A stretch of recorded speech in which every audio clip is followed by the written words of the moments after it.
Thank you very much. My esteemed colleagues and friends, it's a great honor that I have been given this opportunity to be present amongst you and to speak on a book, a very comprehensive book which I consider as a fundamental contribution not only to the debates and studies on citizenship in India, but to the debates and the trajectory of the Indian Republic. I'm afraid Anupama has not presented well on her book. So in the very beginning, I'll try to make a presentation on the book. It's a very comprehensive and critical, contribution, critical book on Indian citizenship and Indian Republic. In your lifetime, you have very few books that you want to read. Every line of it, every sentence of it, full stop, comma, inverted and so on and so forth. And this is one of the books that I have read. I can claim that I have read almost every sentence, every page, full stop, comma, your mistakes confusing between Assamese and the Assam, and I'll explain it. Okay? I'll defend myself. You will defend, yes, as I defend NRC, and you are all critical about it. Okay. This is, as I mentioned, but before that, let me also tell you that we have read the JNU-TA nationalism debates very comprehensively, critically, and I have edited a volume that incorporates translation into Assamese, 10 select lectures being delivered in the nationalism debate, and we have published it. Okay, and we have of course taken permission from you. Okay, this is a book that talks about the trajectory of citizenship and trajectory of Indian Republic from the constitutional moment or the moment of the Constituent Assembly to that of what I call new liberal feudal moment that we have been living in.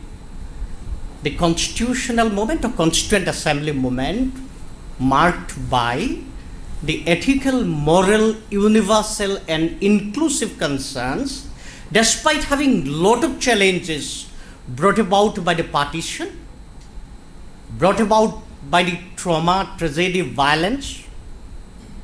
The members of the Constituent Assembly pledged themselves that they'll be governed, they'll be driven by the moral conscience, ethical conscience, the universal, inclusive ideals being promoted by the freedom struggle. We have an Assamese cultural personality, Jyoti Prasad Agarwala, one of the very important cultural architects. He has a very beautiful song. Had I been an artist, I would have performed. I'll not sing it. Joyo alukomoy onadi ononto prohari bisho juwana jyoti. Let there be victory of light, transcending all boundaries. The freedom struggle, in fact, was a journey or pledged to be on the journey that can transcend all boundaries. It had its limitations, it had its lot of constraints, but the aim was light, so that we can transcend all boundaries. Professor Anupama Roy has written 4 important chapters focusing on 4 important critical moments in the history of Indian Republic, in the trajectory of Indian Republic and the trajectory of Indian citizenship that has moved from 1980s to 2019, 2020. But she starts with, I think that's very important in the introduction, in a very comprehensive introduction. She talks about the Constituent Assembly debate and the moral, ethical concerns of the Constituent Assembly, despite having lot of debates, lot of contestations, lot of arguments and counter arguments, but at large, it was not driven by the brute majority of the particular party, particular section, particular organization or ideology. It was marked by a dialogue, inclusiveness. And that is the foundation of the Indian Republic. In two ideas on nationalism, Prabhat Patnaik in the JNU lecture series pointed out that when we talk about Indian nationalism, we need to understand that nationalism was driven by the people. It was people-centric. It was not the Western nationalism that was driven by the wealth-centric. It's not Adam Smith's wealth of nation. It's Gandhi's history. Even if he didn't mention Gandhi, it's people. That constitutes the nation. That got reflected in the Constituent Assembly and also on the debates on citizenship. And Professor Anupama Roy has gone very deep into that and looked it from different vantage points, brought in a lot of theoretical insights, brought in a lot of conceptual categories.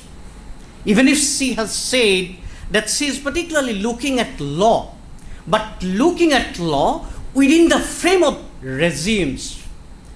When we use the terminology of regime, you have a lot of challenges. For example, my book, Hindutva Regime in Assam, people are arguing, why have you called it Hindutva regime? Regime is used only in case of Nazis and fascists.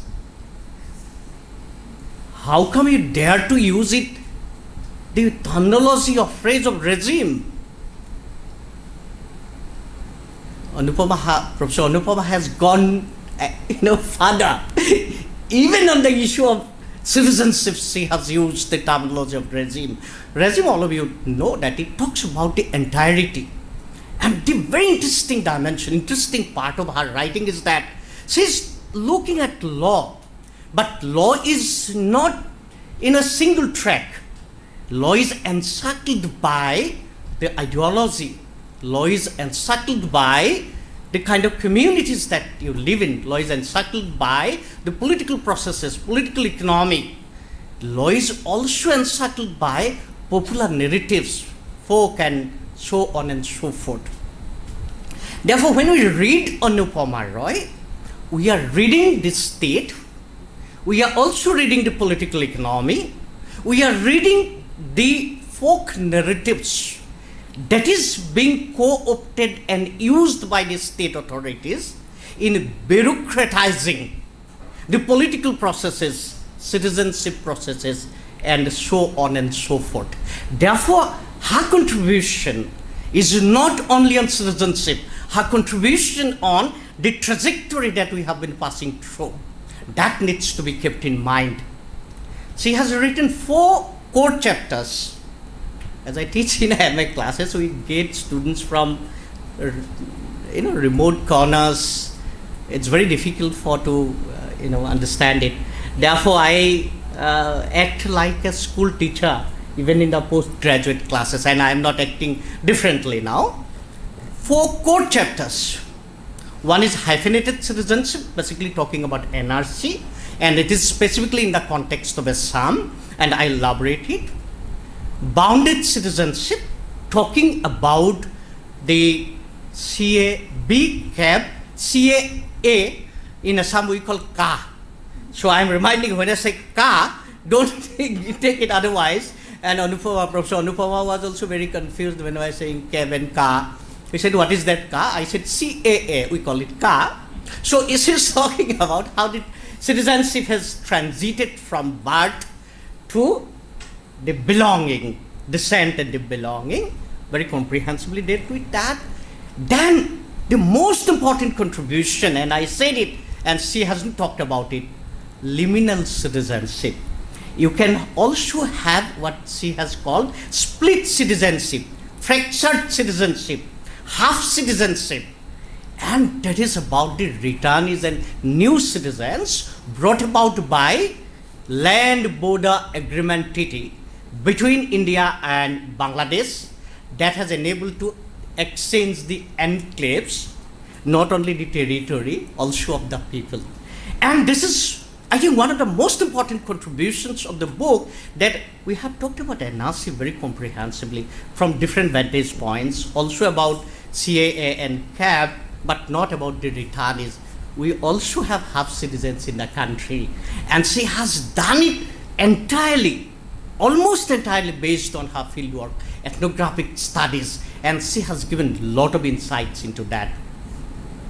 And the fourth chapter is recalling citizens. When I was reading her book, I thought she has not talked about federalism. In fact, she has not treated the issue, the author has not treated the issue of federalism in regard to citizenship comprehensively and critically. But recalling citizenship, she is basically talking about protests and contestations of different states, Tamil Nadu, Kerala, Telangana, West Bengal, basically non-BJP, non-NDA ruled states who have challenged the center that how can you force us to implement the act enacted by you but not agreed by us? So there she has brought in what she has called recalling citizenship, and that has addressed the issue of federalism. Therefore, I started with the statement that she has not presented her book well.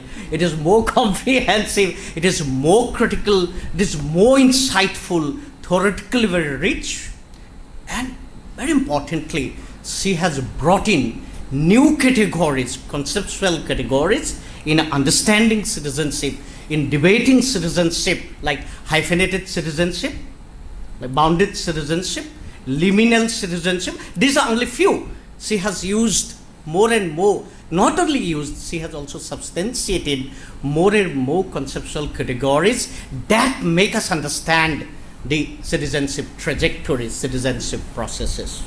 But when I said that it's not only about citizenship, it's also about the republic. I mentioned about Prabhat Patnaik's lecture. Look at Hind Swaraj, for example, Gandhi's Hind Swaraj, for that matter, Discovery of India, and many, many other books that we read.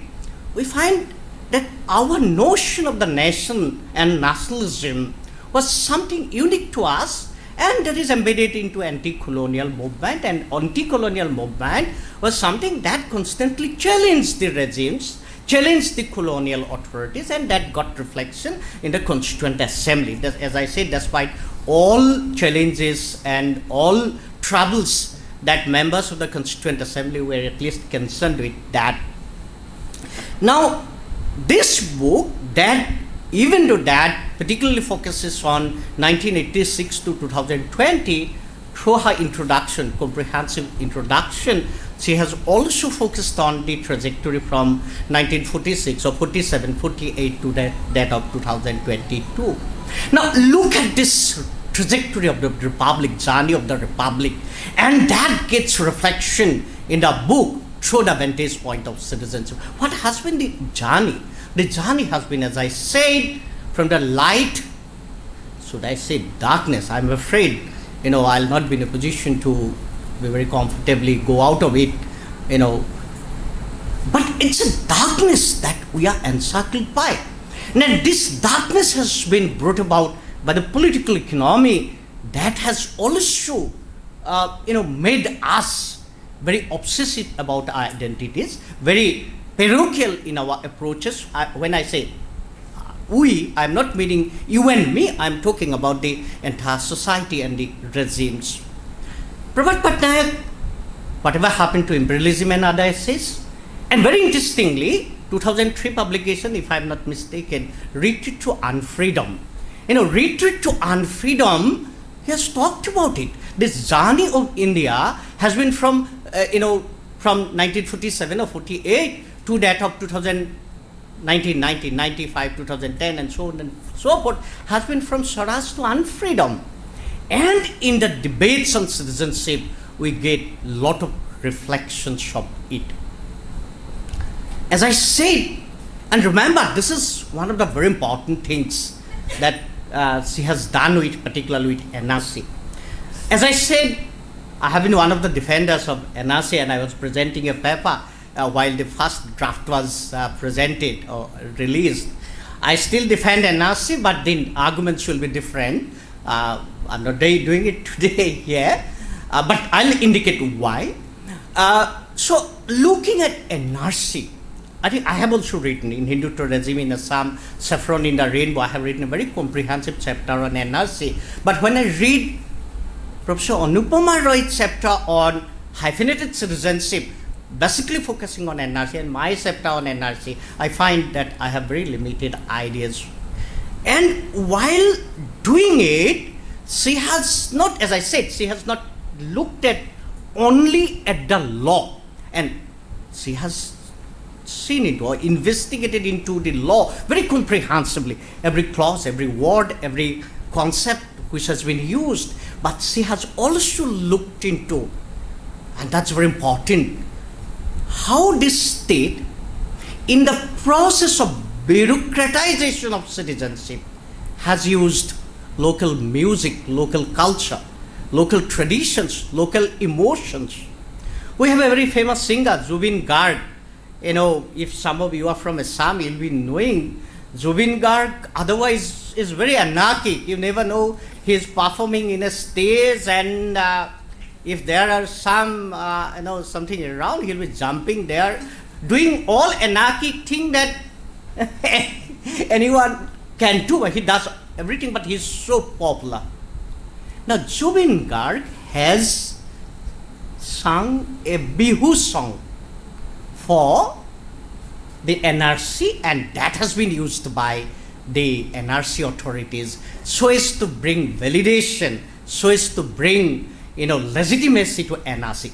I couldn't see it. I didn't see it because that is a part and parcel of our life.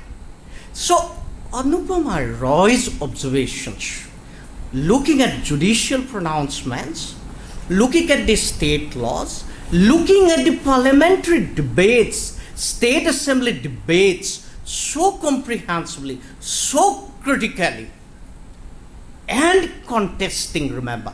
JPC, for example, Joint Parliamentary Committee, while writing its report, has used certain category, intelligibility, reasonableness, and they have referred to certain judicial pronouncement. I think Anwar Ali Sarkar versus West Bengal, and she has written a comprehensive chapter, article on it before the book was published. Now that Anwar Ali Sarkar versus West Bengal, government of West Bengal, has been one of the important references of JPC, Joint Parliamentary Committee, towards legitimizing the arguments in favor of, oh, I have spoken for 18 minutes, I'll stop within 2 minutes, used, that particular judgment to legitimize the kind of arguments that they have been put forwarding. But Professor Roy had also looked at the dissenters while giving the judgment, and has argued that the arguments being given by the JPC is not based on the true reading or comprehensive reading or critical reading of this particular judgment. Therefore, the way she has done it, that is what I am suggesting, has also helped us to understand these processes, even of the judiciary, how the judiciary has been moving, how state bureaucratization process has been moving, and so on and so forth. What is very important is that at every argument, at every moment, Professor Roy has been very concerned about the ethical, moral constraints of a citizen. For her, citizen is not a legal and political entity alone. It's also an ethical and moral entity that has come up time and again.